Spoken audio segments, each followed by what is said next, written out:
All right, now let me explain to you how this works. We get one pebble to crumble up there, they all fall. Getting the 7 top criminals out of there is going to give us the ability to bring down the entire criminal organization, right? Okay. Now somebody asked me, and I think it was me, I said to Colonel Riley, what's next? We get rid of these guys and we get more of the same. It's because of the structure that we have. So I ran into a group of people, and these people got me really excited. And let me explain to you why. The name of this group is the Republic for the United States of America. Their website is the Republic for the United States.org. You can look it up on your own computer, do the research yourself. They will talk to you, they will explain to you, they will give you the documentation that verifies what they're telling you. And here's how it works. 1871. How many remember 1871? Yeah. Okay. All right. That's when I turned and wanted Okay. to drink. There you go. 1871. What was going on in this country at that time? Reconstruction. Reconstruction. It was after the Civil War. We destroyed ourselves, right? Right. Yeah. The South, the agricultural base, our economic base in the South was destroyed. The manufacturing base in the North was destroyed. We borrowed the equivalent of $17 trillion from the bankers in Europe. I think it was $12.87 at the time. Wow. That's what our money used to be worth. So what happened is the bankers came in 1871 and they said, okay guys, pay me back. You didn't have anything to pay them with. They said, all right, fine. Here's what you're going to do. What happened right then?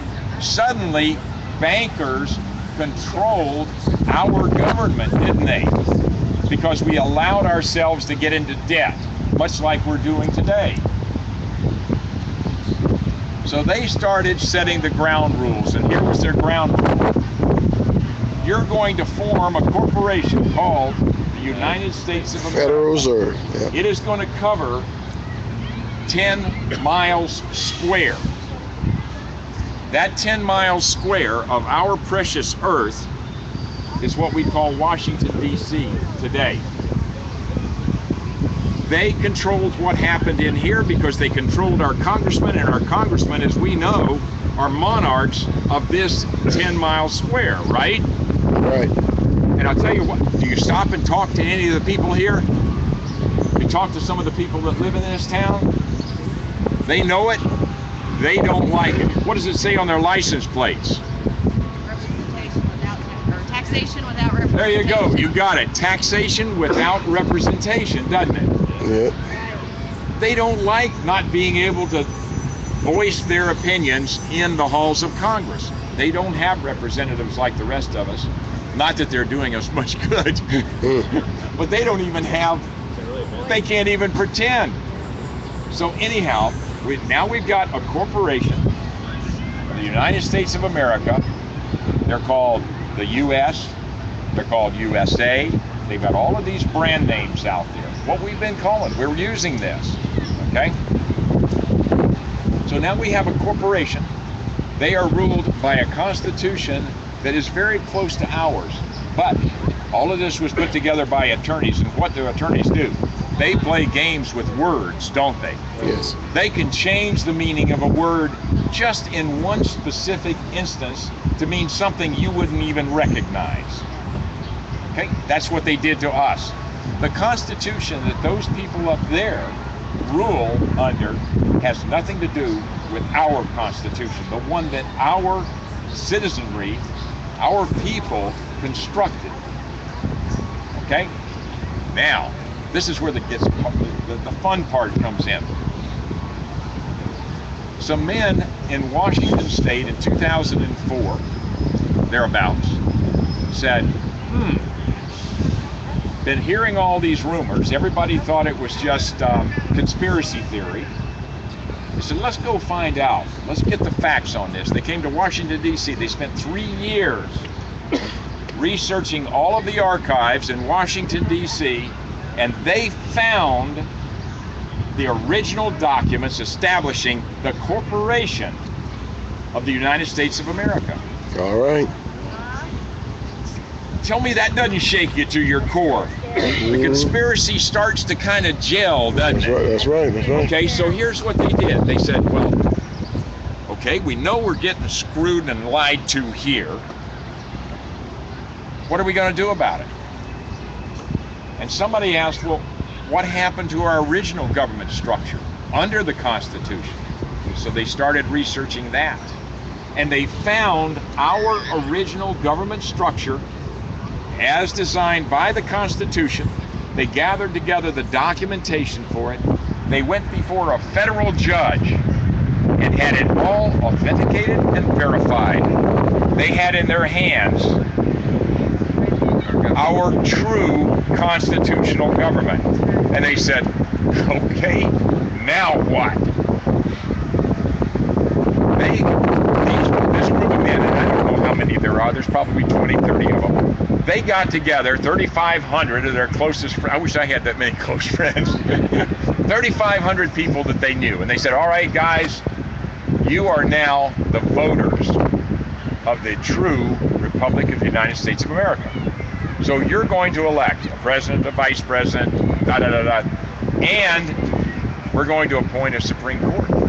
And they did. What does that mean? We have a real government. The one that we're fighting for, it's there. It's in place. It's real.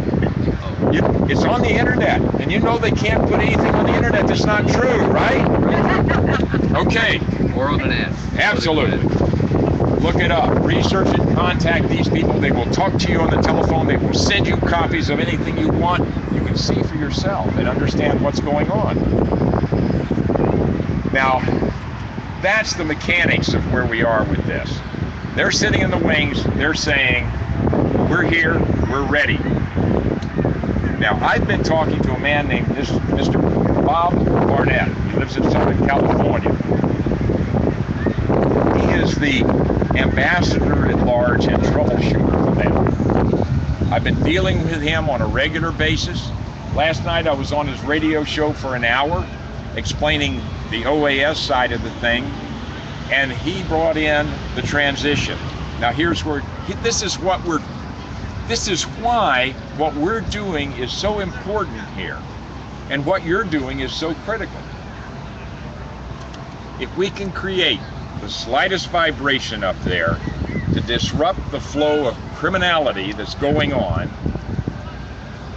destabilize them a little bit down that, then we can bring in the true Republic of the United States. Okay? One factor can make that come true, and that's their support by our military. Now, what these people did, they went to a general. They presented their case to the general, and they said, sir, do you understand what we have here? If so ordered by the true government of the United States of America, would our military back them, or would they obey the corrupt, fraudulent corporation? He said, there's no question. They would support the Republic.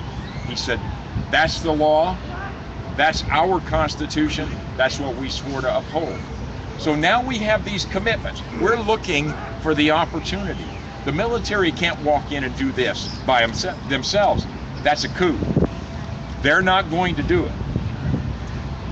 If I own the military, maybe someday I will, I'd just go arrest them. But anyhow, that's just the way the politics work in this thing. Now, the bright spot of this is, and this is where I got really pumped. I said, wow, if we reinstituted our true republic, if we could disrupt that, slide them in, have the military backing it, what would our government look like? Number one, it's going to be committed to the Constitution, isn't it? Yep. All right. The next thing is, I want you to take your head back to 1871 just a minute. How much money did the true government owe? None. That's DC that owed it. Well, $12.50. There you go. That's 53 cents. Okay. We don't have $17 trillion worth of debt. Barack Obama, with his bankrupt corporation over here, owes the Chinese and whomever else $17 trillion. So we just, when they come to us and say we want our money, I'm saying, hey, that's the man with his name on the dotted line. Go break his knees. Okay? So, that's one. Let's see, did we have an income tax in 1871? No. Ooh, wow. Well, folks, as you've seen, All this right. is many ways Now, that was that we can 1913, right? reestablish our government. It's What just about the one of many IRS? different options that we have here. But the very first thing we have is to do what we're doing peacefully, honorably, in the eyes of God, first and foremost. So that's our mission. Operation American Spring is to make a stand on righteousness, make a stand for morality, make a stand for just this human existence as natural law that is deemed